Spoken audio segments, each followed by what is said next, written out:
Hey there, everybody. Welcome to the Arkham Sessions, brought to you by Comics Alliance. As always, I am Brian Ward, and I am joined by the person that we're really all here to listen to, Dr. Andrea Litamendi. I don't know if that's true, but I'll take it. I'm here to listen to you. So, we are taking a look at the new direct-to-video movie, Assault on Arkham, which is technically a Batman title, but really, let's be honest, they should have just called it Suicide Squad, Assault on Arkham. Yeah, Batman is in this film, but he's not exactly a primary character. Right, which I kind of like. I like that this particular movie supposedly is hooked in some way to the world of the Arkham Asylum video games. Right. Which are insanely popular. And throughout the movie, we do in fact see that Arkham Asylum resembles the Arkham from the games. Sure. We go into Penguin's the Iceberg Lounge, and that setup is identical to the video game. Yeah, it's nicely done. However, if you have never played any of the video games or you're not as familiar with the context of the video games, this film still pretty much... It's just fine, yeah. I see it very independent of absolutely. Any of the video games. Absolutely. If you've not seen the film, that's okay. We're not going to spoil it. Usually when we talk about Batman the Animated Series, and in the past we talked about Batman from Tim Burton, those are 25-year-old stories. We understand that not everyone has gone right out and bought Assault on Arkham. So if you've not seen it, don't worry. We're going to try to prevent any sort of major spoilers. We're not going to go through the whole movie the way we usually do. We're just basically going to talk about the characters. We're going to apply some psychology to the folks we see.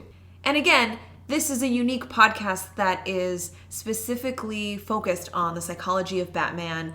Now, primarily Batman the Animated Series. Yeah. But again, we're delving now into an animated film. Yeah, we take these little detours every now and again because they're fun. Right, but our aim and our mission is pretty much the same. We lift the psychological themes out of the episode or out of the film, and we really focus on that. We talk about not just what happens in the context of the characters and the stories there, but also in the real psychology of that, and try to bring up real studies, real research, kind of the relevant explanations of those very important topics. And just like with our Batman the Animated Series analyses, Drea, I'm going to put some ground rules onto you. No.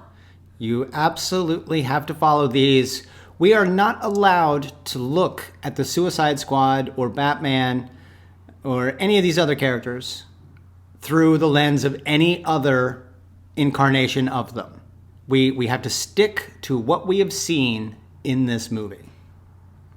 So forget the last time you saw Harley Quinn. That is impossible. Forget the last time you saw the Joker. These are new characters for us. But, we'll get into this, but there's clearly history.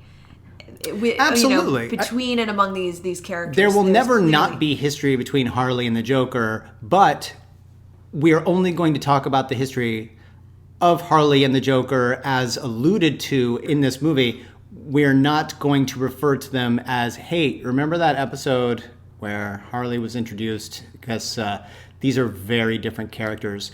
We will warn you, this movie, maybe not so much for kids. It is... No.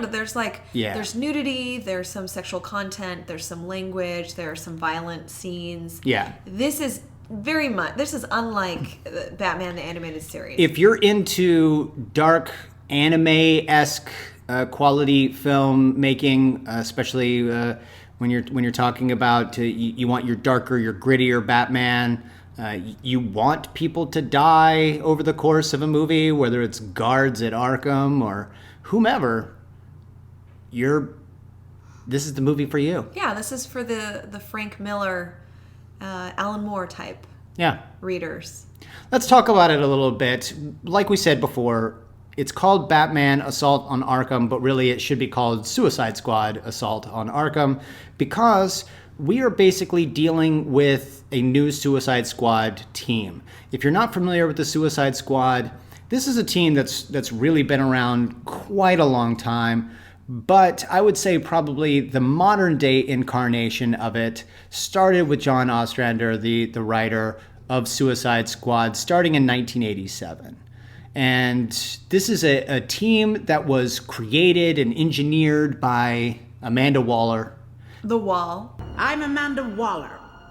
I'm here to indoctrinate you convicts into our special forces. She basically puts together this crack unit of criminals and sends them out on missions. Well, why do they have to listen to what she says? They may or may not have explosive devices inside their necks. Right. So it's a little bit of incentive to actually follow orders and to stay in line. Yeah.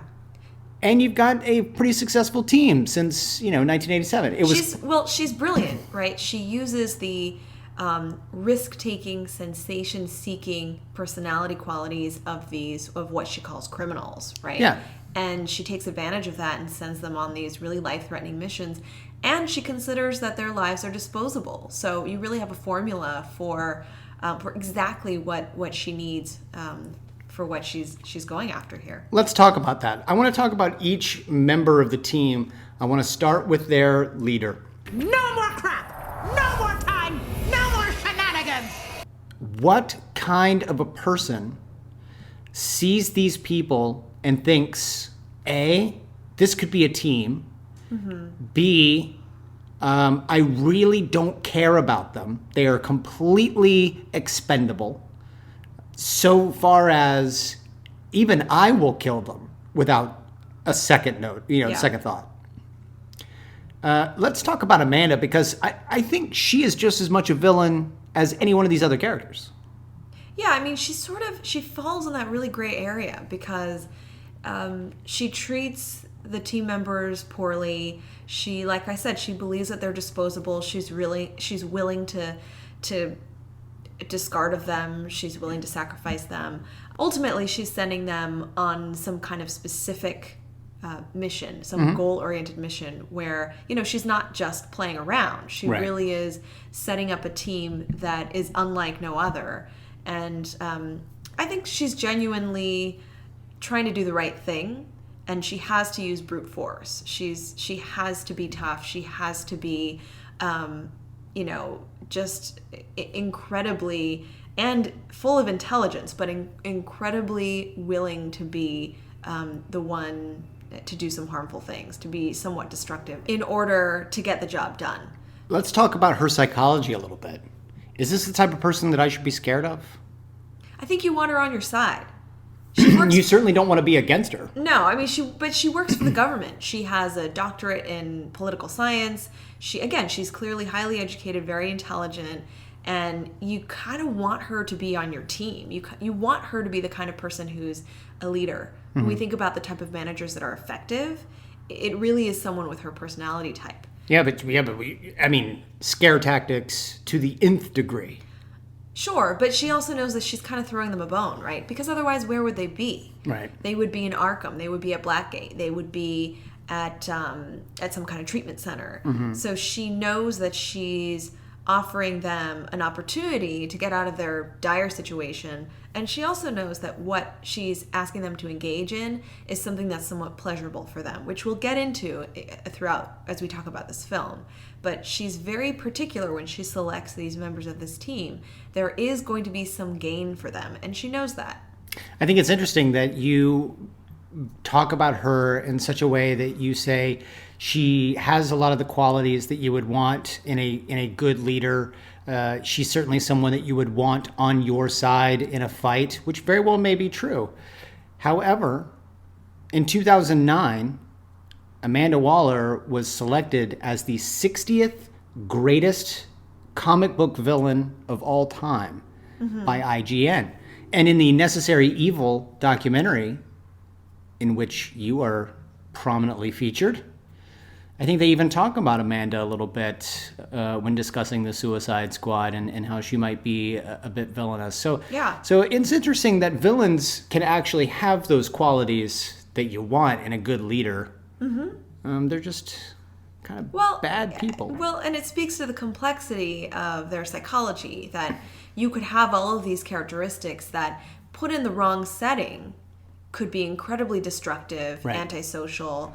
But she's kind of like, when she's in the right setting, in the right context, with the right government position, depending on exactly what mission she's heading, it might work out. How do we start? Probably the leader of this particular incarnation of the Suicide Squad, Deadshot, otherwise known as Floyd Lawton. Mm-hmm. Floyd has been around comics for quite some time. He was introduced in Batman number 59. That was in 1950. And basically his whole deal is he is probably the greatest assassin of the DC universe. He basically doesn't miss. This guy has no regard for human life. Well, not exactly. He has regard for human life. What I like about it, and again, if we're just looking at what Assault on Arkham gives us, which is, limited to 90 minutes or so, I have to say that they really gave us a lot with Deadshot. He is, as you said, pretty much the leader of this gang. He's pretty dynamic. He's pretty multidimensional to the degree that you can get in this kind of animated context, and they give us some psychology with him. We see in the beginning of the film that he's carrying around this picture of this young girl. We get the impression it's his daughter. Or that comes from a mini series that was released in 2005. Hey, now you're breaking the rules. I'm not breaking the rules. I mean, because this is clearly part of that canon. I'm explaining who the daughter is. Oh, who's this girl? Okay. In 2005, Deadshot discovered he had a daughter.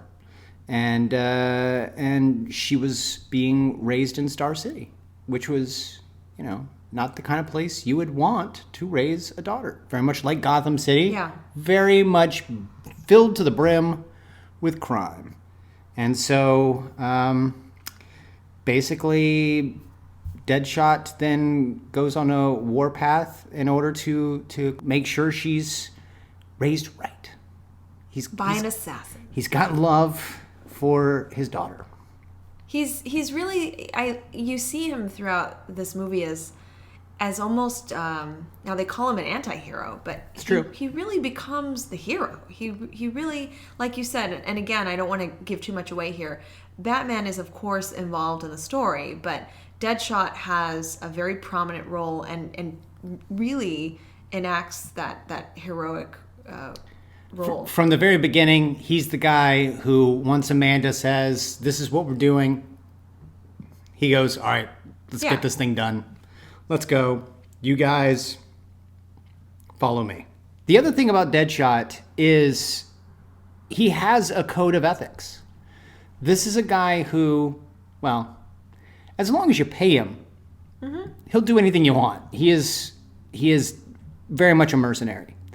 But we see at one point in the film when another member of his team is threatened by someone who is helping them out, is working with them, he makes it very clear that it's bad business. Do you know what else is bad for business, sir? Double-crossing your clients. So he does have this albeit weird and maybe even a little twisted sort of sense of ethics, which very much falls in line with the anti-hero campaign. But let's move forward. The next prominent figure over the course of this movie, I would say without a doubt, Harley Quinn. We see her in the beginning of the movie. She's in a support center. She's at some halfway house where this kind of goes back to some of the animated series episodes where random people will be reading Tiny Toons or looking at a comic and it's related to Bugs Bunny. She's actually watching some kind of Looney Tunes show on her little device or DS or something, or her phone, and it gets taken away while she's at this supportive center. And it's a funny scene. I mean, she does something pretty horrific, but it's great how they start off that way because you realize just how severe her, psychopathy is. Well, and because we first see her in a halfway house, and she seems so young, Yeah. you almost get the sense that they are abandoning the history that we've always known about her. But at some point in time over the course of the movie, she does, in fact, mention that she used to work in Arkham. As a psychiatrist, silly. According to what we do know about her, she could not fulfill her duties as a practitioner. Right. And, that isn't completely uncommon. That can happen, especially if somebody is experiencing their own mental health issues or they just find that particular career to be too challenging or difficult for them. And part of that, of course, is her encounter with Joker while she's a psychiatry intern. And that story is pretty well known, but when she meets him, she's in a bit of a susceptible time in her life and time in her career because she's still a trainee. Mm-hmm. So I think that that's important to know. Even though it's not really touched upon too much in this film, it's important to know that that history is there, and she was quite young and she was still a trainee when that occurred, and he took advantage of her, and ultimately they formed this really close bond, and she became his partner, both a romantic partner and partner in crime. Right. So at this point we see her in what ostensibly is a residential treatment center, and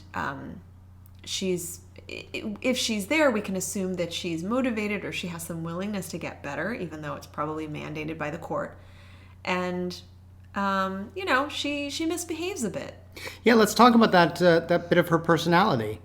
She is, without a doubt, a bit of a risk taker. Yeah. And I'm not allowed to say it, but maybe a little on the crazy side. Well, I mean, but what do you mean when people say, well, she's crazy? Well, what is your evidence for that? We see her bite off someone's ear. That's crazy. That's pretty extreme. Right. Right?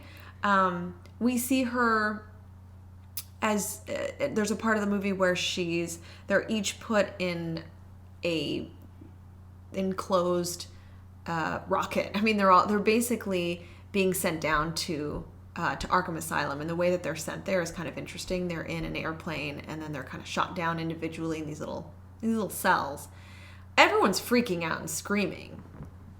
It's unpleasant for them, but she finds it exhilarating. She finds it fun. She's enjoying it. She has this sort of sensation-seeking type of personality, that thrill taker, that risk taker, and that's. At the extreme level, of course, that's one of those characteristics that we should worry about. Those are the kind of individuals that will seek potentially dangerous and destructive types of scenarios because they enjoy that thrill so much. Let's talk about that, because at one point in time over the course of the movie, we actually see that she might be someone who enjoys pain. Well, but those are sensations that we experience as painful. Yeah. So she may experience them. No, they may be physically painful, but she may experience that euphoria that comes with that. Right. So I might tell you, for instance, that being in a race car is painful because you're strapped down. There's too much pressure. I would say that's painful to my body because of the speed and the velocity. Someone else might say that's exhilarating. It's pleasurable. It feels good. So in the same way, I mean, of course it's extreme, but she might experience something like electroshock therapy as being pleasurable when, we know the majority of people who experience that, it is actually painful. And this might even go with the thrill-seeking aspect of her personality.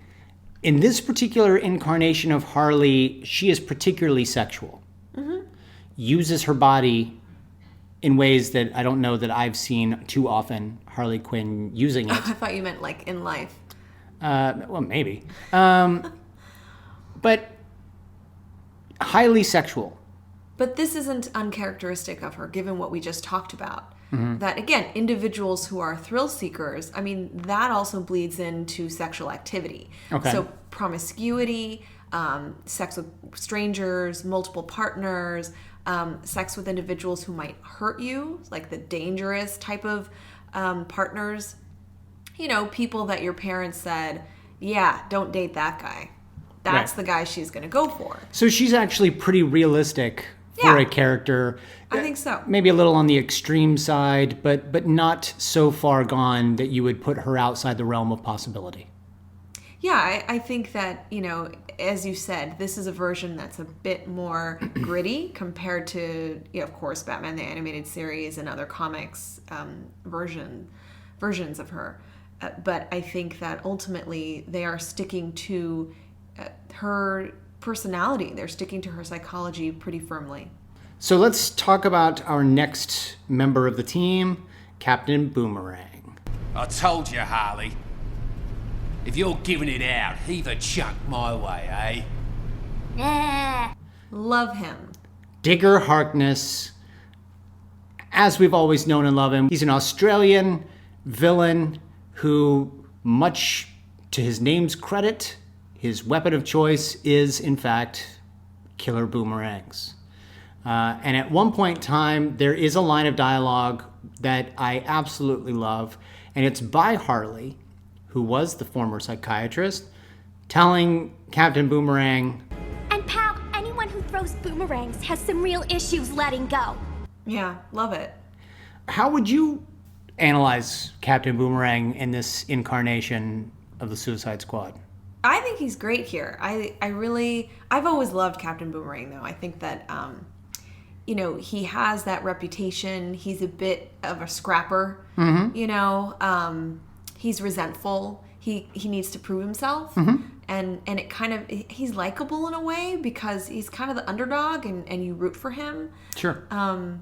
And he's creative. I mean, like you said, he uses boomerangs in all these different creative ways to murder and injure other people. And you kind of see that throughout this film. So he's got a darker sense of humor. He's a bit sarcastic. But again, that makes him likable. I feel like we can relate to him. He's not exactly... The thing is, when you put Captain Boomerang and Deadshot together, as much as you want to root for the guy with the boomerangs, Deadshot is just a better character. And so I don't know that I'm necessarily rooting for Captain Boomerang. But he is fun. He's sort of the comic relief. He's a little on the, I won't say perverted side, but he likes his ladies. The ladies don't necessarily like him, which might be why I don't like him. And right, I think he hits on both Harley and Killer Frost. Yeah, and neither of them are having it. No one's having the redhead on the team, so maybe that's why I don't like him. He's no idol of mine, but he is a lot of fun in this particular movie, and really not much more you can say about him. There's a ton I can say about him, but I don't want to spoil things. Okay, so let's then talk about, we touched on it a little bit, Killer Frost. Nothing gets past you, genius. This is, of course, Louise Lincoln, and she is now a member of the Suicide Squad. Let's talk about her a little bit. In this particular movie, we see that she, for those who don't know, Killer Frost is basically DC's version of Iceman from Marvel. She's got the ability to touch things and turn it into ice. So unlike Mr. Freeze, who is just insanely cold and needs to stay cold to stay alive and uses a gun to turn things to ice, she does it with her hands. Yeah. And she's got the sub-zero temperatures as well. Let's talk about her a little bit. She's a different member of the team in that, for whatever reason, Amanda Waller sort of handpicks her to carry out a separate side mission. And we'll talk about their mission a little bit in a minute, but talk about Louise Lincoln. She's similar to Poison Ivy. She has that, but without that ulterior motive. Sure. She's certainly more interested in in herself. You know, Poison Ivy seems to have this larger kind of mission. She's also very much in the same light as Poison Ivy, but also Harley in this particular movie. Louise Lincoln, a little on the sexual side, uses her body at one point. Well, it's a tactic. Well, it's a tactic that the team uses, which I don't really fault. I think everybody, and this is great about, finally we get a group dynamic. We get to see how the group works together. We get to see intergroup conflict. And so everybody has their own strengths, their own sort of like the powers that they use, their abilities. And yeah, everyone is in agreement that if she's using her sexuality and her nudity, that she can help, move through this mission. They can succeed. And so, but everybody's like that. Deadshot has his assassin abilities. Captain Boomerang is slick and sneaky. All these kinds of abilities that they have. Yeah, the women tend to use their sexuality in their bodies, which is really, of course, that's an interesting thing above and beyond the Suicide Squad. Right. This is a comics thing, I think. Yeah. But it tends to be used here as a tactic for them to facilitate this mission. She does have the ability to see, I don't know if it's right and wrong, but it's certainly beneficial versus non-beneficial. And that is, there are moments in this movie where she could kill someone, for instance, but doesn't because it might help her in one way or another. So she's not a straight up killer without purpose. Yeah. Which is, unlike some of the other characters in the movie, a plus. Right. Let's move on to the Black Spider. I don't trust Furman. Honorless, rudderless, undisciplined. This version of him is Eric Needham, the original name he was given back when he was created in the mid-'70s. Needham is interesting because he's not necessarily your typical criminal. In fact, he's, at best, he was sort of small time. He was a drug addict, but ended up donning a costume to become a vigilante, essentially, and kill criminals and to kill drug dealers. Right, I was going to say related to his drug addiction or his history with substances. Yeah. That makes sense to me. Yeah, absolutely. And so he ends up sort of becoming a vigilante, unlike Batman in that his goal is to kill them, sort of Punisher-esque methods. Batman is against this, so sort of puts him in the criminal category. But Eric Needham doesn't like being considered a criminal and actually resents being a member of the Suicide Squad because he doesn't like teaming up with a bunch of criminals. He doesn't see himself as a criminal. He sees himself as a hero doing the right thing, albeit on the extreme side. But I wouldn't say this is by any stretch of the imagination the first time that the Black Spider has ever allied himself with villains. So he is one of those guys that walks a very weird line. Yeah. And seems to be appropriately placed in the Suicide Squad for this particular mission. Not a huge role, maybe a little subdued in this particular movie, but good. Well, you get the sense that he's kind of above it, that he certainly doesn't align with them. He sees himself as different than the other team members. And I will tell you this, you should never Google Black Spider without also entering the words DC Comics or something related to comics, because those images will haunt you. I don't do freaky deaky. King Shark! How can you not love King Shark? You know I'm going to say that I love King Shark because I love Killer Croc. I love Clayface. You like the big mutiny monster-y characters. I do. I have a soft spot for the big monsters. Okay. I think it's sort of the Frankenstein thing that, you feel for them. They do what they have to do, but there's some sympathy, there's some compassion there. And I will say that very much like the Frankenstein's monster, he's not the smartest. He's not the most articulate. He does have that charm about him that you root for him because mentally he's a bit of an underdog. But he is a brute. He is a big, giant, hulking mass of half man, half shark. And like Killer Croc, there have been different versions of him physically, where in some versions he's basically a giant shark. Right. In this version, he's a humanoid shark. He's walking upright with, I would say, kind of a humanish face, but he has shark-like teeth. Right. And a metal sort of jaw as well. And he's burly and tough, but I would say he's you can tell he has some intelligence. He problem solves throughout the movie. There are times when he actually makes good points. He's very direct and to the point. He's not really capable of abstract thinking, but he is, I would say, he is a contributor to the team. Sure.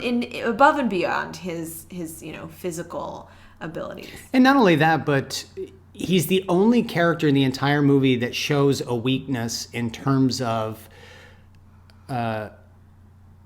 King Shark is scared of heights. And there's a point in the course of that movie where that sort of plays a little bit of a factor for him. But again, it tugs on the heartstrings a little bit. Here's this hulking mass with just the worst jaw, and this is a guy you would not want to be caught alone with if you were on his bad side, and yet scared of heights. Yeah, and he and Killer Frost form this bond together. Yeah. There's something about each other that they're drawn to, and they help each other out. And that relationship and how they help each other is just another aspect of why I think a good part of this movie is done really well. It really does draw you in. And I don't know if we're supposed to be confused about who we're rooting for. Yeah. But I was on their side. I wanted Suicide Squad to succeed. So let's talk about some of the, it seems weird to say this, but supporting characters. Like Batman, voiced once again by the legendary Kevin Conroy. Batman is in this movie.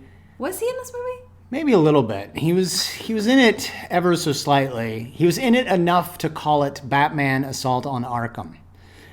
I think he's on the cover. He is on the cover, and you might see him in the background of a scene or two. No, seriously, this is clearly the same Batman personality from the Arkham video games. The tell me where he is kind of Batman. Level up. Not a huge personality on this particular Batman.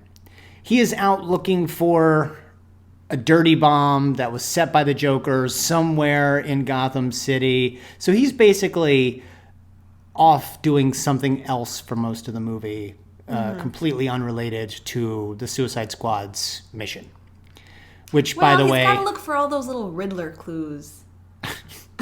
That takes hours. He's not looking for Riddler clues. You spent hours looking for those. I did, yes, and I found each and every one of them, but that's beside the point.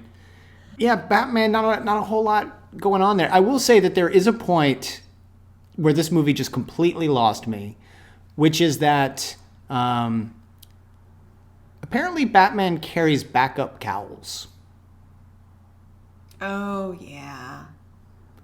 Which just seems weird to me, but... No, you kind of have to carry a backup cowl.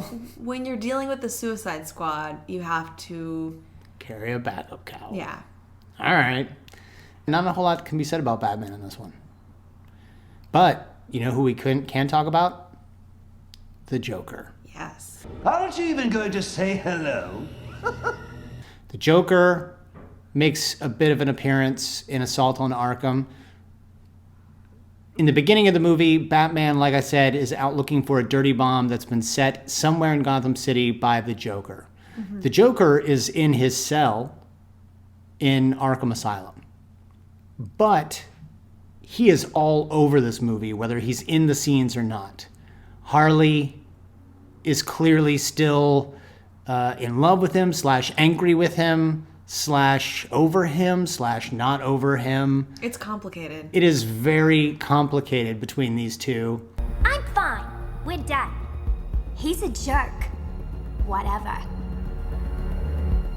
Well, I'm convinced.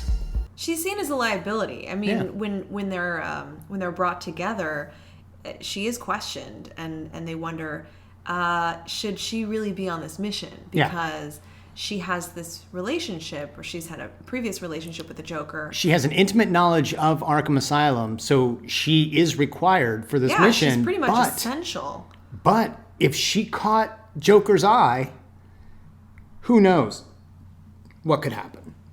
So let's talk about their relationship a little bit, because we actually see them interact, Harley and the Joker. She is very angry with him. What's your hurry, Hal?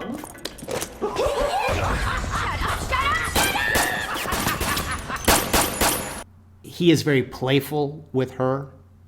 We actually see over the course of the movie that he is not over her either.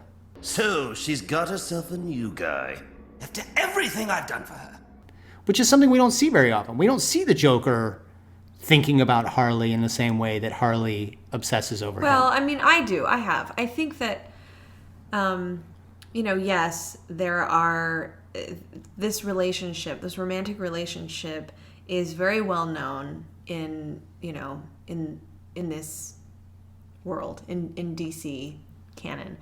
And I think that we have seen several instances where, and again, now we're talking about storyline outside of this film, but we have seen that he has shown some attachment to her, some emotional bond toward her. He's sought her out. She's very special to him, and that's both romantic and somewhat compassionate, and it's also incredibly destructive. Let's talk about that destructive nature a little bit. Throughout the course of this movie, it is revealed on several instances that the Joker is a bit abusive toward Harley. Oh, he's not a bit abusive. He has asked her about her bruises that he's caused. So it's very clear that he's assaulted her. He's physically hit her. And again, outside. And she even comes right out and says, yes, sure, sometimes he hits me, but, And again, outside of the film, that happens. That's not unique to this story. So that is... that's a characteristic of their relationship. I mean, it's hard to talk about because there's clearly domestic violence. This is what we call intimate partner violence. And it's both, I think it goes both ways. We see that Harley is somewhat violent toward the Joker. And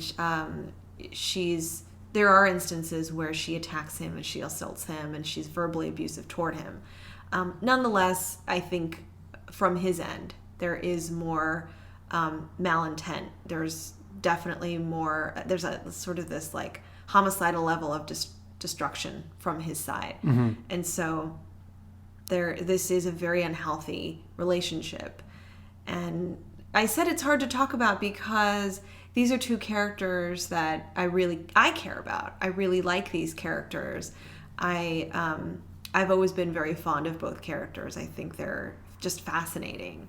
And they both have these qualities that we've talked about that are similar to characteristics of persons who have antisocial personality disorder. We've talked about this in our show before. I believe it was Be a Clown from Batman the Animated Series and a couple other episodes featuring the Joker where we talked about features of antisocial personality disorder. If you have not listened to that, basically antisocial personality disorder is a mental health illness that's in adulthood. It is characterized by a person not having empathy, a person basically not having, basically a disregard for social norms, for rules, for other people's feelings. And so on one level or one side of the spectrum, you might have someone who's pretty uncaring and doesn't see that someone else might be hurting, doesn't see that your actions might have consequences.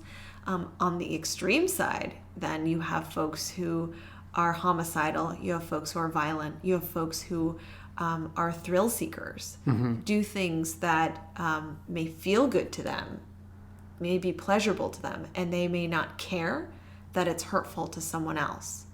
So both Harley and the Joker have those aspects as part of their personality.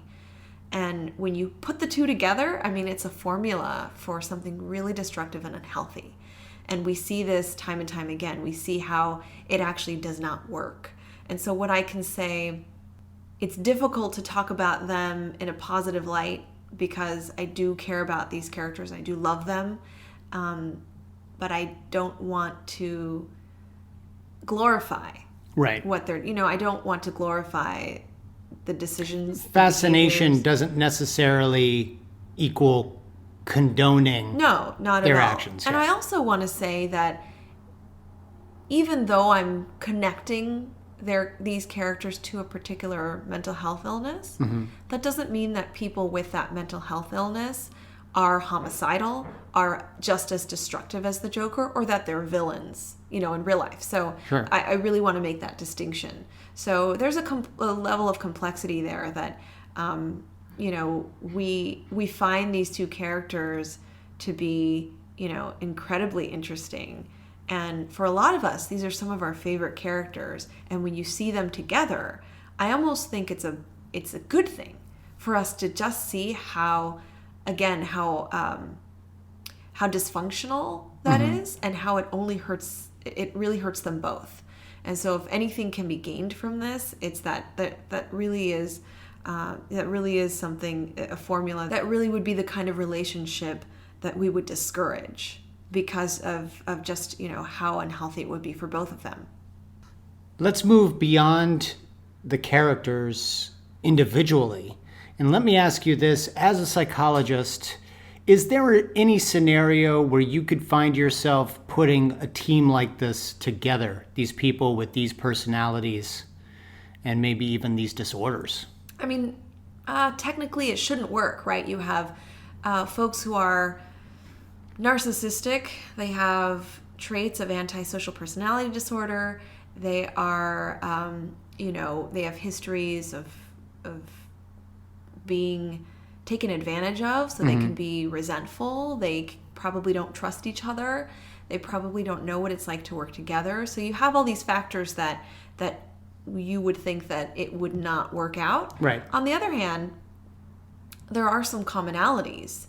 They may feel, and we actually see this with Deadshot and Captain Boomerang, that they actually have a history.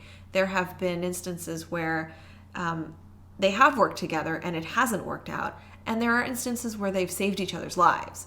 So with that kind of history, I think The Wall did a nice job of putting them together because they ultimately will defend each other in the end. Right. It's interesting that while you may think that these profiles wouldn't work together well, there is some research to show that sometimes when you have intergroup conflict, if there is this common goal, you can have a pretty cohesive group. Gotcha. Have you heard of Robber's Cave? I have not. Then we could talk about it. Let's talk about Robber's Cave.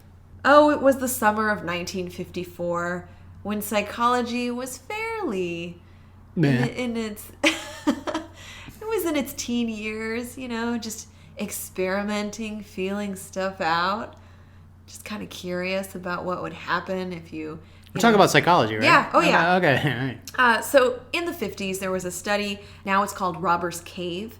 And it's one of those really well-cited studies that, you'll learn about this in Psych 101. You'll learn about it in social psychology courses because it was really one of the first studies to look at what would happen if groups of people are together who have sort of this conflict. How do you get them to work together? Okay. And so what these what these researchers did was they recruited a bunch of boys to visit the summer camp. They're probably between 11 and 12. And these two troops are basically recruited. So they set up these camps, and in the first week of the study, the two groups don't know about each other. So in the first week of the study, they're doing what you do at camp, which is, go swimming, go hiking. All the stuff you do at camp. Yeah. So members of each group form a bond together. There's ultimately a leader forms, there's a hierarchy, they even come up with their own names. It's the Rattlers against the Eagles. I'm going to choose the eagle in that battle. Why? Every time. Because they're predators, and they will come down and snatch up a snake on regular occasions. Yeah, but rattlers are poisonous. That has never stopped a bird of prey. Anyway, okay. In the second week of the study, they actually introduced the groups. So now you've got 22 boys who are at the same camp. They're supposed to eat together, watch movies together, and, of course, these two groups don't get along. It's like West Side Story. So the Rattlers and the Eagles begin to, they have these fights. Dance. They start to snap their fingers. No, they start to fight. They burn each other's flags. They tie their wrists together, and they've got switchblades, and they're like, oh. They're 11 years old. Oh. But it's the 50s. So they burn each other's flags. One kid even stole, the comic books of the one kid in the Eagles. So Michael Jackson comes in, breaks them all up. No, it's the 50s. Eddie Van Halen is playing the guitar. Oh, all right. So clearly there's this conflict between the two groups. So ultimately the researchers decide we've got to find a way to get them to get along. And they try various things, but they realize that it isn't until there's this third enemy, in order for them to feel bonded, to connect with each other, they have to have this common goal. They have to agree upon, needing to come up with a plan to be able to go up against this other obstacle that everyone is experiencing. So here in the camp, it was they decided to shut off the water. And so it wasn't Jason. It wasn't Jason no. Voorhees. It was, they shut off water. Well, right. And so, of course, the kids were complaining, and then they banded together and they problem solved together, and they found that they were able to work together to get the counselors to be able to solve this issue. And they had other instances of working together, but ultimately, this study, I know it sounds somewhat mundane now, but the study at the time was groundbreaking because it showed that you could have this huge rift, this big conflict between these two groups. And if they have this common goal, if they have this third enemy, they're able to work together and they're able to form really authentic, real bonds together. And by the end of the camp, all the kids were really getting along. And they had taken up a conch shell. They had killed Piggy. That was a different camp. Oh, wow. Look, here's a picture of their flag. Eagles, you may win, but we will give you a hell of a fight. That's the motto. So basically the point of the study is that groups form very easily. Of course, if there's this common goal, they're more likely to cooperate. And here, of course, in Suicide Squad, you have just this band of criminals and outlaws, and you'd think they would never get along. They would never help each other. And you find that actually they do. It's interesting because, again, without giving spoilers, there are two different cases here. They're on an individual mission together. And they do work reasonably well together, but not exactly. They're not incredibly bonded. It's not until they're given another mission amongst themselves, which is to sort of go up against Amanda Waller, that they really unite. And so, again, you've got this case of these criminals with these dysfunctional personalities who do come together when they realize that there is a greater threat than what they were facing before. Yeah. Let's talk about another scene in the movie. We are at Arkham Asylum. Let's talk about the controversial ECT therapy. Mm-hmm. We're introduced to ECT in this film when the Riddler brings the Suicide Squad into a room. So what is ECT?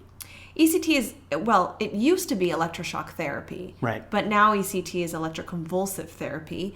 Of course, shock, that word is a little bit alarming. It's a little bit shocking. I don't know. I think I would probably rather have a shock than convulsive. That to me, no more pleasant a word. We see them go into this room in Arkham, and the Riddler explains that this is where ECT was conducted. Grab a chair. And he has each of the members strap up into a chair, and ultimately the decision is that they're going to undergo ECT.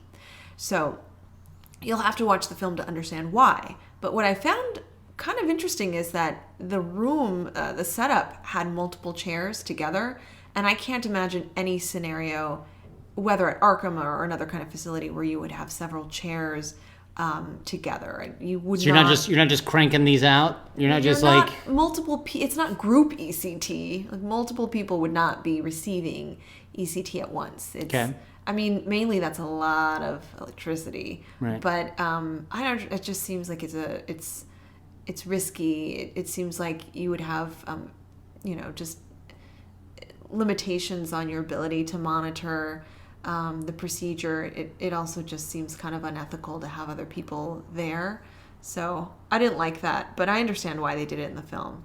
So let's talk about ECT. It's controversial. One of those therapies that some people are very much behind. In fact, some former patients are very much behind it. A lot of people, you might be too young to remember Dick Cavett, but Dick Cavett, who is a very famous talk show host, had ECT when he was younger to help fight his depression, and is a huge advocate some people are of ECT. Some other people find it to be barbaric. Some people are very surprised that they still do ECT. Explain the process and what it is that it's actually, for lack of a better word, fixing. Yeah. So ECT was pretty much used, I would say that the 40s and 50s is when ECT was used as a particular treatment for depression and for some other conditions. Bipolar disorder, I know, was one. Yeah, and so over the years, it's been fine-tuned. I think, as you mentioned, it has been controversial because it can be performed incorrectly and inhumanely.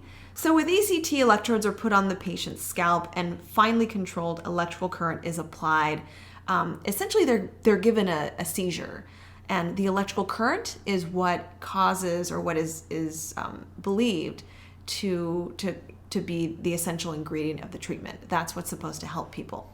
I guess at one point in time, they described it as there were certain things that weren't firing properly, or there were certain pathways in the brain that may have been blocked, and somehow or another, the electric current would then kickstart those firings or synapses or pathways, would unblock those pathways. Your brain would start working again properly because of the intense electric shock.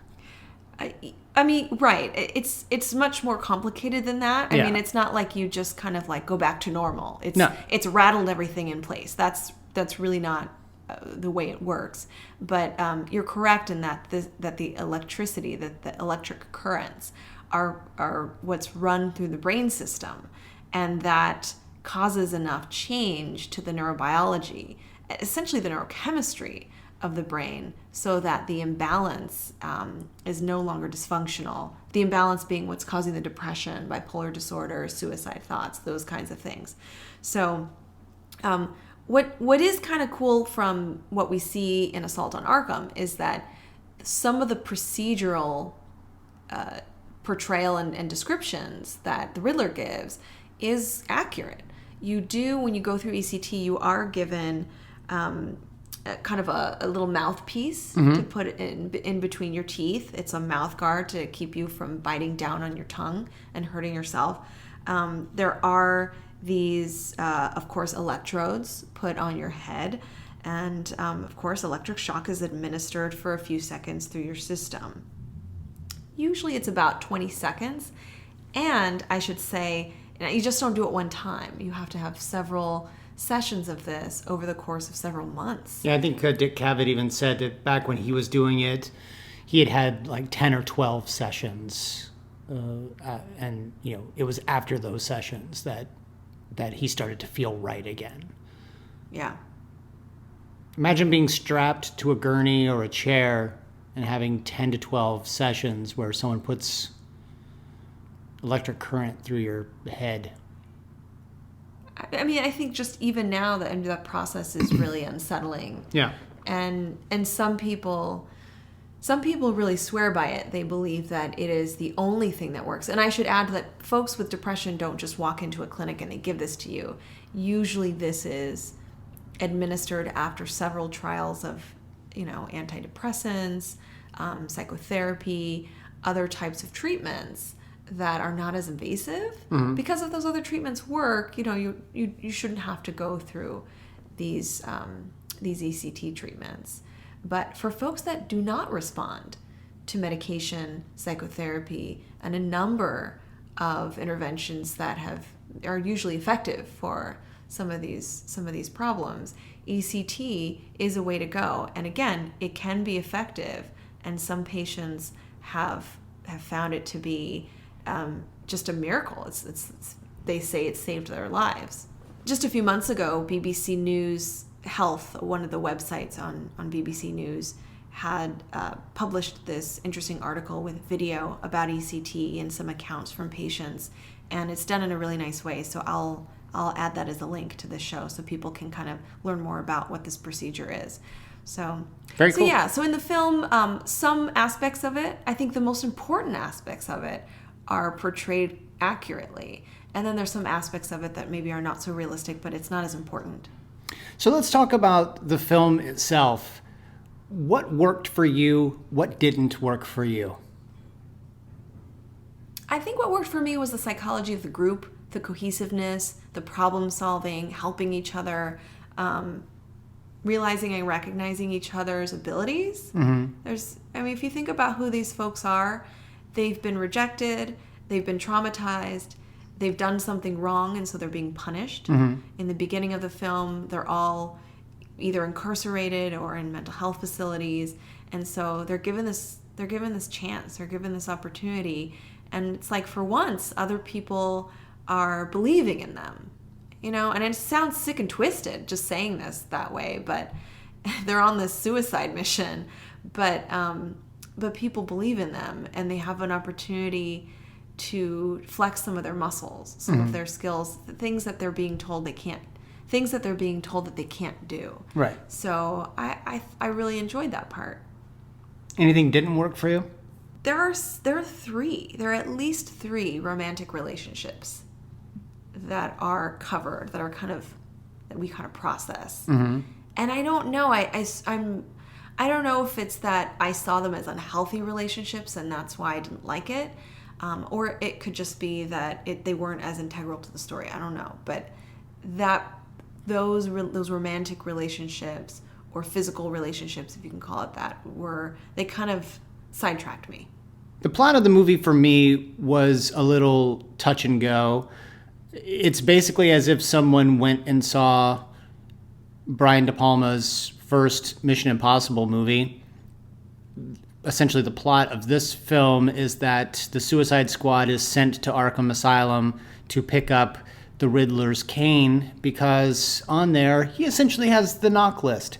He has got a list of every member of the Suicide Squad who has ever been out on missions, who has ever been incarcerated for this or for that, and he's threatening to post it on YouTube or on the internet.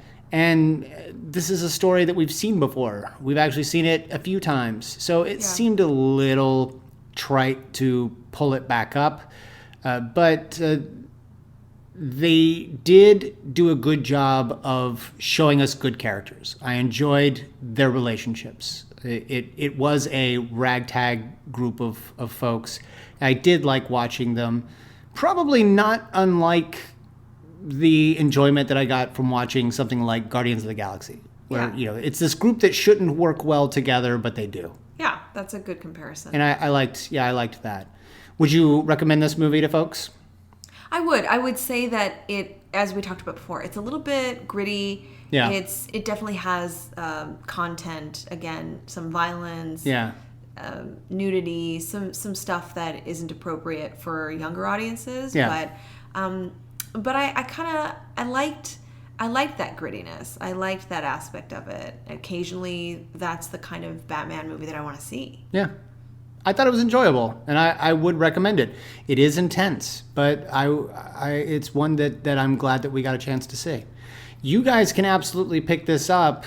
It's downloadable now from iTunes, from Amazon, a number of other places, anywhere you can download movies, I guess. But you can also pick it up as a DVD, as a Blu-ray DVD combo, and they've got a digital copy in there.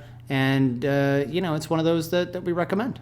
Yeah. So nicely done, Warner Brothers and the DC Animated Universe. Drea, where can everybody find you online? I don't do freaky deaky. Can you please? You gotta put in the more guttural. I don't do freaky deaky. I don't do freaky deaky. Yeah, that was good. That was a good one. All right, you won that one. That was terrible. I don't do freaky deaky. You let us know. Was it terrible, or was that a good? I don't do freaky deaky. Stop! I don't like that Buffalo Bill version. Well, yeah. Was she a great big fat person? Stop! What's wrong with you? Okay. Where can they find you online? I am at Arkham Asylum Doc on Twitter, and my website is underthemaskonline.com. And I am at bward028, and you can find us on Twitter together at Arkham Sessions. Not really together, but We both man at Arkham Sessions. no, that's true. So you can definitely tweet us there, and we'll be happy to tweet you back. You can also email us, arkhamsessions@gmail.com. Always happy to hear your thoughts, get your feedback. Thanks once again to Comics Alliance for supporting us, and thank you guys for listening. If you're listening on iTunes, be sure to rate us. Give us your review. Let us know what you think. As long as it's good. We gotta keep those stars high.